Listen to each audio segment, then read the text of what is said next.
नमस्कार, आज है 7 दिसंबर और ये है अमेरिका लाइव। सबसे पहले नजर डालते हैं आज की खास खबरों पर। अमेरिकी रक्षा मंत्री रॉबर्ट गेट्स ने एक टीवी कार्यक्रम में कहा, अमेरिका के पास ओसामा बिन लादेन के बारे में बहुत दिनों से कोई ठोस सूचना नहीं।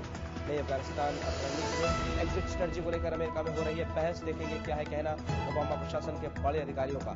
और जलवायु परिवर्तन सम्मेलन कोपेनहेगन में आज से शुरू, सबसे बड़ा मुद्दा ग्लोबल वार्मिंग को रोकना।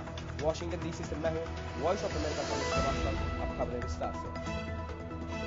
राष्ट्रपति ओबामा ने कुछ दिन पहले जब अपनी अफगानिस्तान रणनीति अमेरिकी जनरल के सामने रखी थी तो 30,000 अतिरिक्त फौजी भेजने के साथ साथ अफगानिस्तान से सैनिकों की वापसी की योजना का भी जिक्र किया था। अमेरिकी मीडिया में कई जगह इस बारे में चर्चा हो रही है कि आखिर सैनिकों की वापसी की योजना का क्या मतलब है। ओबामा प्रशासन के बड़े अधिकारी आजकल यही बता रहे हैं कि आखिर अफगानिस्तान से निकलने की योजना यानी एग्जिट स्ट्रेटजी है क्या। सबसे पहले देखते हैं कि आखिर राष्ट्रपति ओबामा ने अपने भाषण में कहा क्या था। 18 महीनों बाद हमारे सैनिक वापस आना शुरू कर देंगे। ये संसाधन जरूरी थे जिससे कि एक ऐसी शुरुआत पक्की कर सकें जिससे अफगानिस्तान की अपनी क्षमता मजबूत हो और एक जिम्मेदार तरीके से हमारी सेनाएं अफगानिस्तान से बाहर आ सकें। राष्ट्रपति ओबामा के इस बयान का लोगों ने अपने अपने अंदाज में अर्थ लगाया और सवाल उठाए, लेकिन राष्ट्रपति का मतलब क्या था ये बताया रक्षा मंत्री रॉबर्ट गेट्स ने। उन्होंने कहा कि शुरुआत हस्तांतरण से होगी।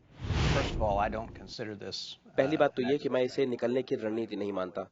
कोशिश करता हूं कि इस शब्द को इस्तेमाल न किया जाए। मुझे लगता है कि ये एक हस्तांतरण है जो कि होने वाला है और ये कोई मनमानी तारीख नहीं है, बल्कि तब तक हमारे मरीन्स जो दक्षिणी हेलमंद गए हैं उनके 2 साल हो जाएंगे। इन 2 सालों में हमारे सैन्य नेता ये बताएंगे कि हमारी रणनीति काम कर रही है। उन्हें लगता है कि उस समय में जनरल मैक्रिस्टल को मौका मिलेगा ये देखने का कि कुछ इलाकों में देखें और फैसला करें कि हमारी रणनीति काम कर रही है। स्वाभाविक है कि हस्तांतरण शुरू हो जाएगा जहां कम खतरा है, लेकिन ये उसी तरह का बराबर और धीमा हस्तांतरण होगा, एक एक प्रांत करके, एक एक शहर करके, जैसा कि हमने इराक में देखा। लेकिन ये जुलाई 2011 में शुरू होगा। विदेश मंत्री हिलरी क्लिंटन ने कहा कि राष्ट्रपति करज़ई ने अपने शपथ ग्रहण में कहा था कि अफगान सुरक्षा बल जल्दी ही सुरक्षा की जिम्मेदारी ले लेंगे। मैं सोचती हूँ कि आपको देखना चाहिए कि राष्ट्रपति करज़ई ने अपने शपथ ग्रहण भाषण में क्या कहा था। उन्होंने कहा था कि 3 साल के अंदर अफगानी सुरक्षा बल देश के महत्वपूर्ण इलाकों में सुरक्षा की जिम्मेदारी अपने हाथ में ले लेंगे और 5 साल में वो हर एक चीज के लिए जिम्मेदार हो जाएंगे।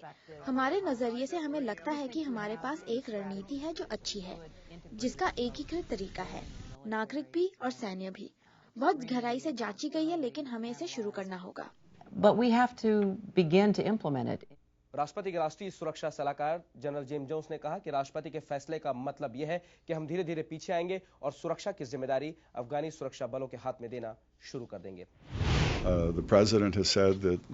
राष्ट्रपति ने कहा है कि जुलाई 2011 में हम ये अपेक्षा करते हैं कि कुछ इलाकों में हमें सफलता मिलेगी और हम हस्तांतरण शुरू कर सकते हैं और तब अफगानी बल ज्यादा से ज्यादा अपने मामलों में जिम्मेदारी लेना शुरू करेंगे, खासकर सुरक्षा के क्षेत्र में, और हम वो हस्तांतरण शुरू करेंगे और ये बहुत साफ है। इसलिए ये जरूरी है कि सब लोग ये समझें कि कम से कम अमेरिकी नजरिए से कि राष्ट्रपति का फैसला ये नहीं कहता है कि हम 2011 में बाहर आ रहे हैं। उनका सिर्फ ये मतलब है कि हस्तांतरण होगा और हम अपनी कुछ सेनाएं पीछे लाएंगे और कुछ जिम्मेदारियां अफगानियों को दे देंगे। संयुक्त राष्ट्र के अधिकारी, मौसम विशेषज्ञ, पर्यावरण कार्यकर्ता और 60 से अधिक दुनिया भर के नेता आज से 2 सप्ताह के लिए जलवायु परिवर्तन सम्मेलन के लिए कोपेनहेगन में इकट्ठा हो रहे हैं। उनका लक्ष्य है कानूनी रूप से ग्लोबल वार्मिंग को जड़ से हटाना, लेकिन ये कैसे होगा, इस पर कई सवाल उठ रहे हैं। कोपेनहेगन सम्मेलन का खास मकसद है ग्रीन हाउस गैसों के उत्सर्जन को बंद करना और पर्यावरण को बचाना। जानकारों के अनुसार अगर जल्द कदम नहीं लिए गए तो बहुत देर हो सकती है।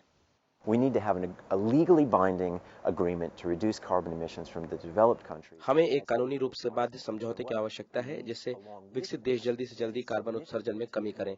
उसके साथ जरूरी है कि विकसित देशों से विकासशील देशों को पैसा दिया जाए, प्रौद्योगिकी हस्तांतरण के लिए, वन संरक्षण के लिए और जलवायु परिवर्तन के अनुकूलन कोष के लिए। क्योंकि औद्योगिक देश वर्षों से सबसे बड़े प्रदूषक थे, इसीलिए तुलना में दूसरों से अधिक उत्सर्जन में कटौती के लिए दबाव में है। लेकिन कुछ विशेषज्ञों का कहना है कि विकासशील देशों को भी और ज्यादा करने की जरूरत है।